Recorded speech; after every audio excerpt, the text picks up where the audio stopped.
할렐루야. 주의 이름을 찬양합니다. 선포된 말씀을 통해서 여러분 각 사람이 하나님을 개인적으로 대면하는 은혜가 있기를 간절히 소원합니다. 오늘 말씀의 제목은 위기를 모면하는 길입니다. 오늘 본문에 우리가 이제 연속으로 지금 말씀을 살펴보고 있죠. 다윗 왕에게 가장 사랑스러웠던 아들 중에 하나인 압살롬이 반란을 일으켜서 다윗이 급하게 도망을 가고 있습니다. 근데 반란군에 속한 사람 중에 아히도벨이라는 가장 지략에 뛰어난 다윗의 모사가 다윗에게 마음의 상처를 받아서 압살롬 반란군 편에 들었고, 도망가는 다윗 일행을 시간이 촉박하도록 급습을 해서 다윗 왕만 제거하면 온 무리가 압살롬에게 돌아올 거란 제안을 했습니다. 그렇게 시행이 되면 다윗이 이제 끝장이 나는 거죠. 그런데 다윗이 아히도벨의 모략을 패하기 위해서 자기의 친구인 후세를 남겨둬서 혼란스럽게 만든 거죠. 후세가 다른 제안을 했죠. 전면전을 해야 됩니다. 온 이스라엘의 군대를 다 모아서 완전 포위해서 다윗과 그 일행 전체를 몰살시켜야 됩니다. 이렇게 해서 시간을 끌려고 이런 제안을 했습니다. 결국은 후세의 제안이 받아들여졌고 아히도벨은 자살하게 되죠. 굉장히 위기의 순간에 어떻게 해서 다윗이 그 위기를 모면하게 되는가, 그 본문이 이제 오늘 기록이 되어 있습니다. 제가 사실 이 본문을 설교를 해야 될지 말할지 굉장히 고민을 했습니다. 왜냐하면 아무리 읽어도 여기서 어떤 하나님의 마음을 전할까, 설교하기가 참 설교할 내용이 없는 것 같았어요. 그래서 사실은 몇 주 전에 24절까지 했기 때문에 14절부터 있는 24절까지는 그냥 뛰어 넘어가려고 했습니다.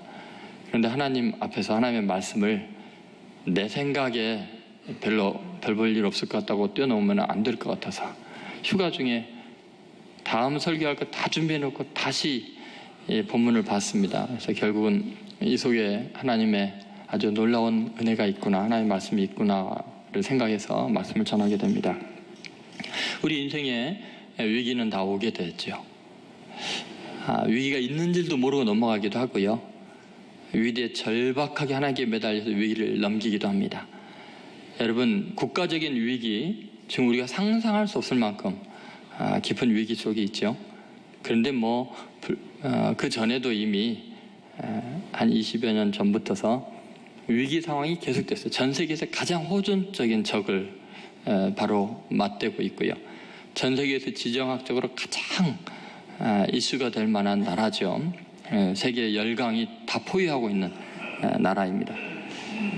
유럽에서 테러가 일어나고 여러 가지 동남아시아나 여러 곳에서 전쟁의 비극이 일어날 때 지금 수십 년 동안 휴전 상태에서 전쟁이 일어나지 않는 것이 기적이죠. 어떻게 위기가 이렇게 아슬아슬하게 넘어갈까? 이게 습관화되었고 또 괜찮겠지 하면은 그때 큰일 나죠. 교회도 지금 얼마나 큰 위기인지 모릅니다. 한국교회의 위기 상황, 유럽은 이미 그 위기를 극복하지 못했고요. 또 개인적으로도 가정적으로도 어마어마한 위기들이 계속해서 닥쳐오고 있습니다. 그 위기를 모면하는 길이 뭘까요? 오늘 본문에 주님께서 여러분에게 지혜를 주시고 놀라운 은혜 부으셔서 여러분이 위기를 극복하고 하나님의 은혜를 경험하는 놀라운 기회를 맞게 되길 주의 이름으로 소원합니다. 첫 번째, 위기를 모면하는 길에 중요한 것은 정확한 정보의 신속한 전달입니다. 한번 따라해보세요. 정확한 정보의 신속한 전달. 위기의 상황이 어떤지를 모르면, 위기를 위기로 모르면 그게 가장 큰 위기죠. 내 몸에 암이 있는데 그걸 모르면, 정확하게 진단이 안 되면 그 죽는 겁니다. 그게 국가적으로도 또 회사나 개인적으로도 마찬가지입니다. 내가 지금 어떤 상황에 있는가, 그래서 정확한 정보와, 그래서 빨리 깨달아야, 늦게 알면은 선술 기회가 없어지니까요. 그래서 오늘 후세가 다윗에게 어떤 일이 지금 일어나고 있으며 얼마나 급한지를 아주 신속하게 이 소식을 바로 전하는 이야기가 나와 있습니다. 먼저 정확한 정보 전달이죠. 보시죠. 15절입니다. 15절 같이 있습니다. 예후세가 사독과 아비아달 두 제사장에게 이르되 아히도벨이 압살롬과 이스라엘 장로들에게 이러이러하게 계략을 세웠고 나도 이러이러하게 계략을 세웠으니 전후 상황을 잘 설명해 주고 있죠. 정확한 정보를 전달해 주고 있습니다. 어떤 상황인지. 그리고는 이걸 급하게 빨리 전달해 줘야 된다고 이야기를 하죠. 16절. 자, 같이 읽겠습니다. 이제 너희는 빨리 사람을 보내 다윗에게 전하기를 오늘 밤에 광야 나루터에서 자지 말고 아무쪼록 건너가소서 하라. 혹시 왕과 그를 따르는 모든 백성이 몰살할까 하노라 하니라. 이 신속하게 조치가 취해지지 않으면 몰살당한다는 거예요. 그러니까 빨리 사람을 보내서 다윗에게 전해라. 빨리 건너가소서. 그 자리에 있으면 안 됩니다. 건너가야 합니다. 라는 이야기를 하고 있습니다.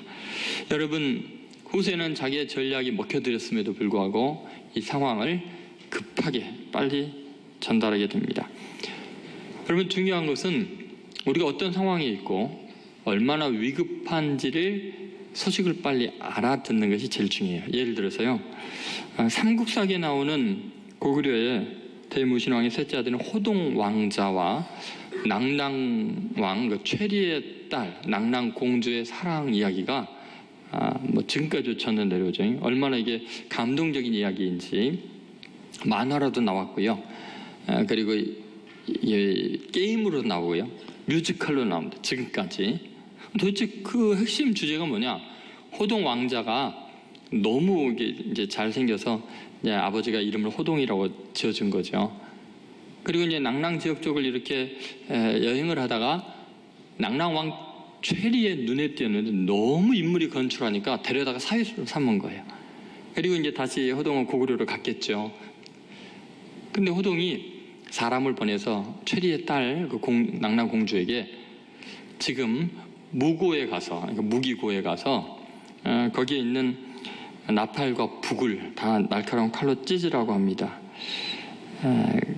거기에 있는 이 고각이라고 하는데 그것은 신기하게도 낭랑국이 위험에 처하거나 전쟁이 일어나면 자동으로 울려가지고 만반응에 대비를 하니까 적에게 패하지 않는데 고구려가 침략하기 위해서 그걸 찢으라고 한 거죠. 그러니까 호동 왕자를 사랑하니까 그 무고에 가서 고각을 다 찢은 거예요. 그러니까 최리 왕은 편안하게 아무 문제가 없는 줄 알고 있다가 바로 낭랑 성 밑에까지 고구려군이 쳐들어와서 깨달아 가보니까 다 찢어져 있는 거예요. 그래서 낭랑이 망하게 되죠. 여러분, 여기에서 사랑에 대한 이야기인 것 같지만 어쩌면 세대를 두고 계속해서 이것이 만화로 뮤지컬 게임으로 전달된 이유는 경고에 대한 이야기이기 때문에 우리 인생에 위기가 닥치고 내가 어떤 상황인지 모르면 경고의 나팔이 울리지 않으면 그게 멸망이죠. 하나님의 심판을 받게 되는 거죠. 여러분, 정말 중요한 것은 한 나라, 한 교회, 그리고 회사도 개인도 가정도 마찬가지입니다. 위기의 순간에 지금 내가 얼마나 위험한가를 누군가가 알려준다는 거, 그것처럼 중요한 일이 없습니다. 지금 다윗은 몰살당하게 됐는데 후세가 사람을 급히 보내서 그렇게 구원하죠. 여러분, 이 시대에 정말 국악처럼 북을 치고 나팔을 불면서 위기의 상황을 알려줄 만한 메시지가 어디에 있습니까? 여러분, 지금 우리 국가적으로 얼마나 위태로운 상황입니까? 아마 건국 이래 가장 위험한 상황일 수도 있죠. 여러분, 교회가 지금 얼마나 어려운 상황입니까? 쫓겨난 다윗 왕처럼 교회가 이 시대에 얼마나 조롱거리가 되고 쫓겨다니고 있습니까? 여러분, 도대체 얼마나 많은 경고의 소리가 더 울려 퍼져야 우리가 이걸 깨달을 수 있겠습니까? 베드로는 우리에게 그렇게 경고를 했습니다. 베드로전서 5장 8절의 말씀입니다. 같이 읽습니다. 근신하라, 깨어라, 너의 대적 마귀가 우는 사자같이 두루다니며 삼킬 자를 찾나니. 여러분, 영적인 관점에서 보면 마귀 사탄이 정말 비참하게 만들 그런 개인과 국가들, 또 교회들을 호시탐탐 노리고 있습니다. 그때 정말 누군가가 얼마나 위태로운 지경인지, 얼마나 위험한 상황인지를 급히 정확하게 알려준다면, 그래서 온 국민이 회개하고 깨어서 하나님께로 돌아간다면 얼마나 놀라운 은혜이겠습니까? 여러분, 생각해 보십시오. 고대 아수르는 가장 호정적이고 포악한 나라였습니다. 그런데 그때 요나 이스라엘의 선지자에게 하나님께서 아수르의 수도인 니느웨에 가서 40일 후면 멸망한다는 그 경고를 전하라고 했습니다. 그런데 요나 입장에서는 적국인데다가 그들은 워낙 강팍하고 교만해서 회개할 리도 없고 자기만 죽게 될 것 같으니까 절대로 안 가고 반대로 도망가는데, 하나님이 물고기까지 동원해가지고 삼키게 해갖고 토해내게 해가지고 기어이 그냥 간단하게라마도 사흘길을 가는데 하루만 슥 지나가면서 40일 후에 망하리라 그랬는데, 놀랍게도 그 강팍했던 니느웨 사람들이 국민으로부터 왕까지 전부 다 죄를 뒤집어쓰고 베옷을 입고 회개함으로 구원을 받죠. 여러분, 하나님께서 경고를 주실 때는 정말 큰 구원의 기회를 주시는 겁니다. 경고의 소리가 외쳐진다는 것은 구원받을 기회예요. 요나는 그것을 인정하지 않았지만 놀랍게 아수르가 그 전에도 그 이후에도 회개한 역사가 없습니다. 고시대 사람들만 이 경고를 받아들이고 회개함으로 말미암아 구원을 받게 되죠. 여러분, 우리 인생에서 이 시대에 반드시 하나님의 심판이 있을 것이고 모든 사람들은 하나님의 심판을 피할 수 없다는 것을 알고 회개하면 구원받고 예수 그리스도를 믿음으로 영생을 얻는다는 진리를 우리는 열심히 전해야 됩니다. 디모데후서 4장 2절에 바울은 그 복음을 전하는 것이 얼마나 중요한지 이렇게 말합니다. 같이 읽습니다. 너는 말씀을 전파하라. 때를 얻든지 못 얻든지 항상 힘쓰라.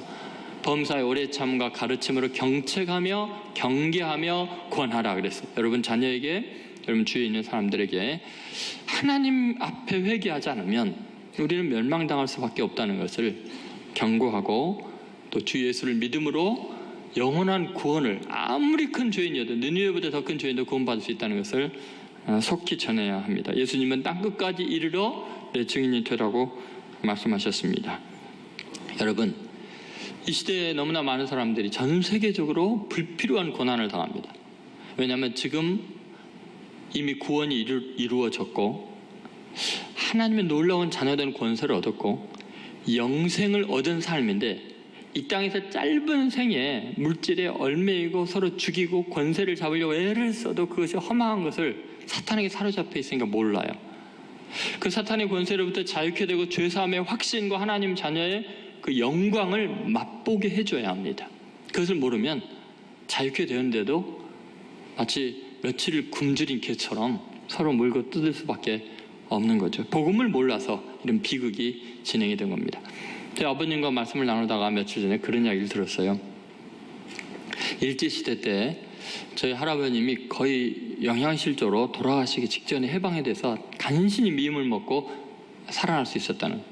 아니, 우리나라 삼천리 강산이 얼마나 비옥한데 그렇게 많은 사람이 굶어 죽었을까요?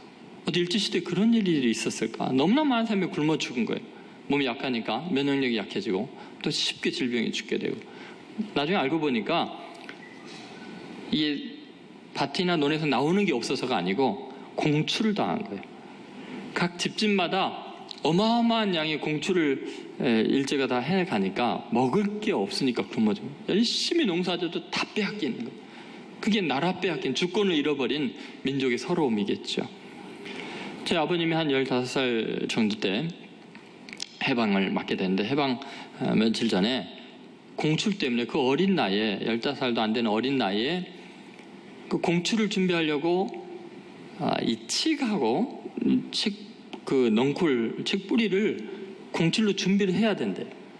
그런데 뭐 주위 야산이나 이런 데는 이미 다 사람들이 가져갔을 테니까 없으니까 이 공출을 준비하기 위해서 그 어린 나이에 산을 넘고 깊은 데로 다니면서 며칠을 고생해서 죽을 고비를 넘기면서 힘겹게 공출해 갖고 왔는데 이미 해방이 된 거를 몰랐던 거예요. 그 목숨을 걸고 호랑이, 늑대 막 이런 게 무서운 그런 데서 그렇게 목숨을 걸고 힘겹게 며칠에 그 파기가 얼마나 힘들겠어요. 어린 나이에 그걸 갖다가 산을 넘고 계곡을 넘어서 갖고 왔는데 해방이 된 걸 모르고 그랬던 거예요. 여러분, 주의 복음이 증거되지 않으면 인생이 허망합니다. 불필요한 것으로 고생하고 절망하게 되죠. 여러분, 그래서 복음을 증거하는 일이 급하고 정확하게 인간이 어떤 상태에 있는지를 빨리 알려야 되죠. 여러분, 위기를 모면하기 위해서 우리는 우리의 상황을 잘 알아야 되고 빨리 그 소식을 들어야 됩니다. 여러분, 이 민족의 진정한 해방은 복음밖에 없습니다. 여러분, 더 이상 쓸데없이 물질 때문에, 정치적인 이념 때문에 서로 죽이고 서로 증오하고 다투는 이런 일들이 중단되도록 주의 복음으로 진정한 해방을 맞게 되기를 주의 이름으로 소원합니다. 두 번째, 위기를 모면하는 굉장히 놀라운 길이 하나 있습니다. 그것은 작은 자의 중요성을 아는 것입니다. 한번 따라해보세요. 작은 자의 중요성. 여러분 17절부터 18절의 이제 내용을 보면 참 놀라운 이야기였습니다. 이 중요한 소식을 후세가 지금 사독과 아비아달 제사장에게 말하고 그들로 하여금 빨리 그의 아들인 요나단과 아히마아스에게 다윗에게 빨리 가서 소식을 전하라고 합니다. 그런데요, 요나단과 아히마아스 이 제사장의 아들들이 성에 들어가지를 못합니다. 왜 그럴까요? 이 소식을 빨리 전하러 가야 되는데 성 자체 들어가지를 못해요. 왜냐하면 너무 유명한 사람들이라 이들이 움직이면 추적을 당하고 있으니까 소식을 전하고 싶어도 전할 수가 없는 거예요.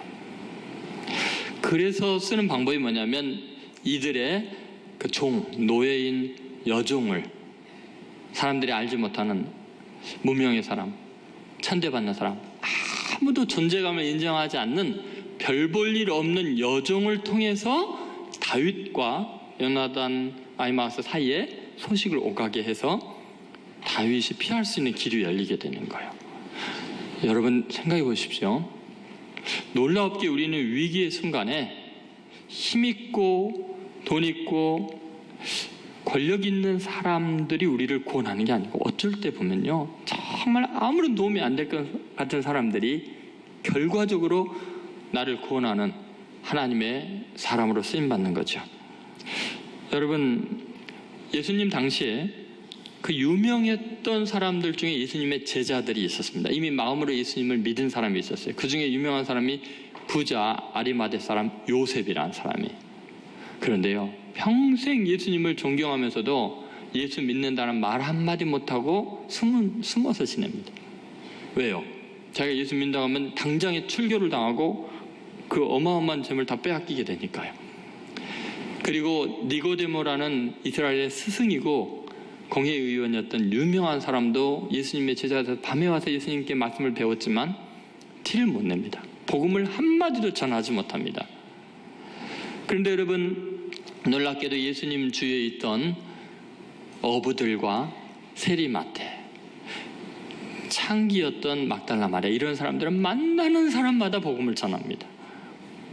여러분, 전 세계가 복음화되는 굉장히 위대한 일들은 이렇게 세상 사람들에게는 멸시받고 천대받는 사람들에 의해서 복음이 뿌리가 번지듯이 급속하게 번져나간 것이죠.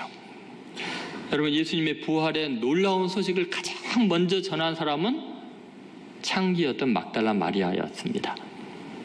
여러분, 이것이 바로 하나님께서 우리를 구원하는, 위기에서 구원하는 놀라운 방법입니다. 그것은 지극히 작은 자를 통해서, 가장 멸시받는 자를 통해서 하나님의 나라가 증거되게 하는 거죠. 위기의 순간에 여러분, 정말 힘있고 세상에 알려진 사람들은 그 자리를 차지해야 되고 그 소유를, 그 현상을 유지하기 위해서요, 절대로 나서지를 못합니다. 여러분, 하나님께서 인류를 구원하는 방법은 늘 세상에 보잘것없고 초라한 사람들이었습니다. 예를 들어서 인류를 구원할 하나님의 아들이 이 땅에 태어나실 때 누구에게서 태어나요? 요셉과 마리아라는 그 당시에 아무도 주목하지 않은 가장 가난하고 천한 사람이에요. 얼마나 천했냐면 아기를 임신해서 해산을 하게 되는데 여관에서 아무도 방을 열어주지 않았어요. 내주지 않았어요. 여러분, 재력가였으면 그랬을까요? 유명한 고관의 자녀였다면 과연 사람들이 자리 안 비켜줬을까요? 사람들이 한 여인이 고루하고 고통을 겪고 짐승이 우리에서 애를 낳는 걸 구경하고 쳐다보면서 조롱하면서 그렇게 멸시를 당하는, 그렇게 힘없고 가난한 사람을 통해서 하나님의 아들이 이 땅에 오실 수 있었습니다. 여러분, 우리는 그런 생각을 합니다. 나라가 어렵고 교회가 힘들고 어려울 때 나같이 미약한 사람들은 아무것도 할 수 없다고 생각하지만 천만의 말씀이에요. 여러분이 있는 모습 그대로 자랑할 것도 없고 빼앗길 것도 없고 이 세상에 소망을 두지 않기 때문에 세상 사람들이 멸시를 받더라도, 기독교가 욕을 먹더라도 예수님 믿으세요. 생각이 모자란 사람인 것처럼 예수님 믿어야 삽니다. 전하는 작고 초라한 사람들의 작은 한마디가 이 민족을 구원할 만한 위대한 인물들을 예수 믿게 하고 세상을 구원하는 하나님의 능력의 도구로 쓰임받는 줄로 믿습니다. 여러분, 정말 그렇습니다. 크고 위대한 사람들을 통해서 복음이 전파되는 게 아닙니다. 삼국유사에 나오는 서동요를 여러분 아시죠? 여러분, 백제 무왕이 된 소동 왕자가 신라의 진평왕의 셋째 딸인 선화공주를 너무나 사랑합니다. 근데 두 나라가 원수지간인데 어떻게 사랑을 이루겠습니까? 하니까 자기 머리를 중처럼 빡빡 깎고 중위에 복장을 하고 신라에 들어가가지고 만난 아이들에게 말을 하나씩 나눠주면서 서동요를 전파하게 하죠. 선화공주가 밤마다 서동왕자를 만나러 간다, 막 이런 그 야한 노래를 전파하죠. 근데 자기가 불렀으면 큰일 납니다. 근데 아이들을 통해서 아이들이 전파하니까 지금까지 전해 내려오잖아요, 서동요가. 여러분, 우리는 미약하지만 세상 사람들이 보기에 아무 힘이 없고 가치 없다고 생각하지만 우리가 전하는 한마디 한마디 복음이 온 세상에 증거되고 세상을 구원하고 이 나라를 바르게 하는 결정적인 하나님의 구원의 방법인 줄로 믿습니다. 여러분, 생각해보면 성경은 내내 그런 이야기예요. 끝이 없을 거예요. 아람의 군대 장관 나아만을 생각해보세요. 아람은 대대로 이스라엘과 적대 공격에 늘 쳐들어왔습니다. 근데 나아만 장군, 아람의 군대 장관이 나병 환자였어요. 근데 이스라엘에서 한 소녀가 생포돼 갖고 노예로 팔렸는데 나아만 장군 집에 들어갔죠. 그 소녀가요, 아무도 주목하지 않는 비참한 인생인 그녀가 나아만 장군이 나병 환자인 걸 알고 이스라엘의 선지자에게 가면 나을 수 있습니다 라고 말하잖아요. 그 바람에 나아만 장군이 엘리사 선지자를 만나고 나병이 낫고, 나아만 장군이 살아있는 동안 내내 아람 군대가 이스라엘을 쳐들어가지 못합니다. 나아만 장군이 적장으로서 이스라엘을 보호해 주거든요. 그러면 여러분, 그렇게 가난하고 천하고 노예로 팔려간 비참한 그녀가 이스라엘 나라를 지키는 최고의 능력 있는 장군이나 마찬가지예요. 다윗은 골리앗을 죽여서 나라를 지켰지만 이 소녀는 적장을 우군으로 만들어갖고 나라를 지키는 거예요. 하나님의 구원법은 늘 그래요. 내 인생은 노예처럼 팔려가는 것 같고 서럽고 비참한 지경이 된 것 같지만 하나님은 그 인생 그 자리에서 인류를 구원합니다. 요셉 형들에게 버림받았죠? 노예로 팔려갔죠? 죄수로 감옥에 갇혔죠? 그가 고대 근동의 모든 사람을 먹여 살리는 가장 위대한 하나님의 능력의 도구가 되잖아요. 여러분, 내가 아무리 미약하고 초라하고 별 볼 일 없어도 하나님은 나같이 초라한 사람을 사용한다니. 여러분, 제사장의 아들이었던 요나단과 아히마아스가 그 일을 감당한 게 아니라 그의 여종들이 이 일을 감당해서 다윗 왕과 그 일행이 몰살당하지 않도록 소식을 전하는 가장 중요한 통로가 되었던 것입니다. 그래서 바울 사도는 고린도후서 6장 9절에서 10절에서 하나님의 이 놀라운 섭리를 보면서 이렇게 고백을 했습니다. 같이 읽겠습니다. 무명한 자 같으나 유명한 자요, 죽은 자 같으나 보라 우리가 살아있고, 징계를 받는 자 같으나 죽임을 당하지 아니하고, 근심하는 자 같으나 항상 기뻐하고, 가난한 자 같으나 많은 사람을 부유하게 하고, 아무것도 없는 자 같으나 모든 것을 가진 자로다. 여러분 보세요.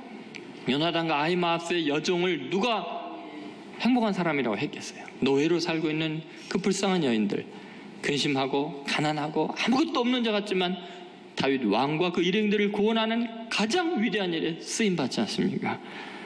여러분, 절대로 낙심하지 마세요. 여러분, 나이가 많이 들었던, 힘이 없던, 병이 들었던, 지금 너무 어렵고 힘든 곤란한 일을 겪던 하나님이 원하시면 여러분은 얼마든지 하나님께 위대하게 쓰임받을 수 있습니다.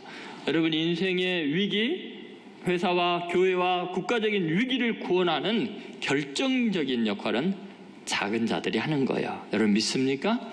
여러분, 오늘도 소망을 가지십시오. 하나님, 내 인생이 이 시대와 이 민족을 구원하는 작은 자로 쓰임받기를 원합니다. 주님, 내게 꿈을 주시고 용기를 주옵소서. 여러분, 이 시대가 지금 아파하고 힘들고 교회가 어려울 때 귀하게 쓰임받는 성도들 되시기를 주의 이름으로 소원합니다. 세 번째, 위기를 모면하는 길, 그것은 일상에 인정받는 삶입니다. 한번 따라해보세요. 일상에 인정받는 삶. 여러분, 위기의 순간에 결정적으로 중요한 것은 일상의 이미지입니다. 여러분, 우리는 위기를 당하면 그때 이미지를 바꾸려고 합니다. 예를 들어서 여러분 건강할 때는 마음대로 살다가 속으로는 그런 생각이에요. 내가 갑자기 아프거나 암이 걸리면 기도원에 가서 열심히 기도하고 내가 병 나서면 되지 뭐, 그런 생각을 하잖아요. 여러분, 그런 게 아니에요. 여러분, 위기의 순간에서 구원하는 것은 특별한 행동이 아니고 일상의 평범한 모습이 위기에서 구원하는 놀라운 일을 벌이고 있습니다. 왜 하나님께서 오늘 본문에 이런 것을 세세하게 기록했을까 생각해 보십시오. 여러분, 도대체 다윗 일행이 몰살당하게 되는데 그들을 구원하게 된 것은 어떤 일일까요? 여러분, 이 요나단과 아히마아스, 이 제사장의 아들들이요, 이제 갑자기 압살롬의 종의 눈에 띈 거예요. 그리고 그들이 왔다 갔다 하는 걸 보고서 급하게 체포 명령이 내려지고 막 추격해 들어오니까 이 두 사람이 도망가다가 곧 잡히게 되니까 아무 집이나 뛰어 들어간 거예요. 그죠? 그리고 그 집에 뛰어 들어가자마자 어디로 숨었죠? 우물로 그냥 뛰어내린 거예요. 그런데 여러분, 그 본문을 잘 보면 요나단과 아히마아스와 그 집 여주인과 관계 설정이 전혀 나오지 않습니다. 그냥 아무 집이나 급하니까 뛰어들어간 거예요. 근데 여주인이 보니까 그 유명한 요나단과 아히마아스 그 귀족의 아들들이 졸로 뛰어드는 거예요. 평소에 요나단과 아히마아스의 이미지가 나빴으면 어떨까요? 추격하는 사람들이 오자마자, 압살롬의 군사가 오자마자 조기요, 조기. 그러면 끝나는 거예요. 그렇죠?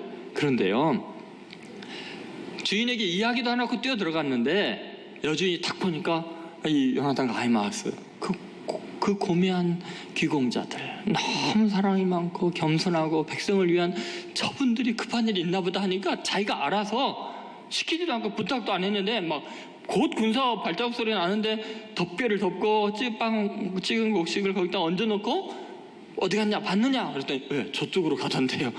그런 거잖아요. 여러분 보세요. 위기의 순간에 구원받는 것은 특별한 행동도 아니에요. 갑자기 돈을 준다고 되는 일이 아니에요.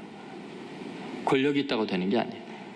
일상 속에서 인정받는 삶이 우리를 위기에서 구원하는 거예요. 여러분 믿습니까? 여러분, 이게 얼마나 중요한 이야기인가 한번 생각해 보십시오. 여러분, 우리들은 위기의 상황에서 특별한 선행을 그때 하면 된다고 생각하는데 천만의 말씀입니다. 오랫동안 쌓은 사랑과 겸손함과 소문난 인품이 그가 어려움 당할 때요, 그를 구원해요. 6.25 전쟁이 일어날 때 일제시대 때 다 마찬가지예요. 한 마을 전체가 몰살당할 때도 정말 아낌없이 평생을 베푼 거부들은요, 그 민중들이 나서서 보호했다는 거예요. 이분들이 우리를 살렸습니다. 여러분, 다윗이 15장 35절 36절에 보면요, 자기에게 소식을 전할 때 후세에게 누구에게 소식을 전하라 그러냐면요, 이 요나단과 아히마아스에게 소식을 전하라 그래요. 왜 다윗이 그랬겠어요? 이들의 평소의 삶이 너무 훌륭하니까, 주위에 있는 모든 국민들이 이들을 보호할 줄 아니까 그들을 통해서 소식을 전하라고 이야기한 거죠. 여러분, 다윗과 골리앗의 전투를 한번 생각해 보세요. 다윗이 골리앗이라는 위기를, 국가적인 위기를 만났을 때요, 다윗이 특별한 철학기도를 갑자기 하면서 싸워서 이긴 게 아니에요. 다윗이 이긴 것은 사울의 투구와 창과 칼과 갑옷을 입고 나가서 싸운 게 아니에요. 맞지 않으니까, 불편하니까, 익숙하지 않으니까 벗어버리고 평소에 자기의 양떼를 지키기 위해서 사용했던 물매, 그거를 가지고 간 거예요. 사자와 곰에게서 자기 양떼를 지키기 위해서 평소에 수없이 매일같이 연습했던 바로 일상의 모습을 가지고 골리앗 최고의 위기와 대면해서 싸운 거예요. 여러분, 우리가 만약에 어떤 위기를 지금 겪고 있다면 우리가 바랄 것은 일상의 모습밖에 없어요. 이미지밖에 없어요. 이것이 얼마나 중요한가 한번 생각해 보세요. 요새 한국 교회가 얼마나 위기냐, 아니 왜 위기가 지금 계속되고 있는가를 생각해 보세요. 그것은 일상의 모습이 비난거리가 되어 있기 때문이에요. 위기가 아니고 실제로는 일상이 문제였던 거예요. 여러분, 요새 대기업 회장들이 줄줄이 소환이 되잖아요. 그리고 검찰의 조서를 이제 받게 됩니다. 제가 속으로 기도를 간절히 합니다. 하나님, 제발 저분이 교회 안 다닌 분이게 하옵소서. 과연 그 기도가 응답이 되면 좋겠는데 어떨지 모르겠어요. 여러분, 최근에 그 갑질 논란 뭐 이런 것 때문에 박모 대장이 이제 지금 검찰에 또 이렇게 조사를 받게 되고, 제가 말하는 것이 굉장히 조심스럽습니다. 왜냐하면 언론에 나온 것과 실제 그분들의 상황이 다를 수도 있고요. 또 다른 사연들이 있을 수 있기 때문에 함부로 말할 수 있는 건 아니에요. 그런데 이미 뭐 국민들에게 다 알려진 거기 때문에 제가 조심스럽게 이야기를 합니다. 참 안타까운 거예요. 그분들의 모습이 우리들의 모습이고 나의 모습일 수 있기 때문에 스스로 회개하는 마음으로 제가 이야기를 합니다. 여러분, 그분이 교회마다 다니면서 군 복음화의 사명을 외쳤는데 일상에서 만나는 작은 병사들에게는 어떻게 했는지, 아니 그 부인이 물론 그랬다고 합니다만, 정말 만약에 일상에서 내 자식처럼 정말 여기고 용돈을 쥐어주고 좀 쉬어서 일하라 그러고 귀히 여겨줬더라면, 지극히 작은 자한 것이 곧 나에게 한가는 주님 말씀대로 그 미천한 사명 하나를 주님 대하듯이 했다면 이런 일이 있을까요? 복음이 이렇게까지 땅에 떨어질 수 있을까요? 요새요, 중고등학교 애들한테 복음 교회에 가자 말 절대로 못한대요. 미친 거 아니야 그런데요. 그 사교 집단 같은 데를 왜 가? 이렇게 된대요. 여러분 보세요. 최근에 그 납세 문제 뭐 종교인 과세 문제 나왔을 때요, 여러분 토론하는 내용 보세요. 배경으로 계속 나오는 영상이요, 교회가 계속 나왔습니다. 십자가, 성경책, 교인들. 여러분, 종교인이 기독교인밖에 없습니까? 불교인은 종교인 아니고, 유교인은 종교인 아니고, 무교인은 종교인 아닙니까? 무슨 납세를 안 하려고 교회가 하는 것처럼 그렇게 몰아갑니까? 왜 그럴까요? 교회가 동네 북입니다. 조롱거리이기 때문이죠.